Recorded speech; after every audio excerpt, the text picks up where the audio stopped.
पाटना मुख्यालय स्थित सरकारी उच्च प्राथमिक विद्यालय आज ब्लॉक शिक्षा अधिकारी सहयोग में आंतर्जातीय विश्व दिव्यांग दिवस पालित हो अवसर में आज पूर्वाह्न 10:30 समय शताधिक दिव्यांग छात्र छात्री मानू नहीं एक पदयात्रा ब्लॉक सहायक शिक्षक रजनी नायक और मीनकेतन पात्र तत्वावधान में बजार परिक्रमा करथिला।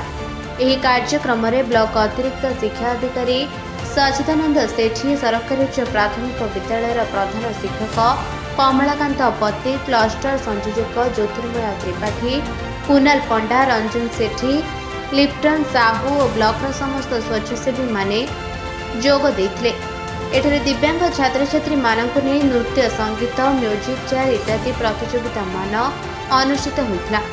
प्रतियोगिता कृतित्व अर्जन करथिबा छात्र छात्री मानक मानपत्र सहित पुरस्कार प्रदान करा।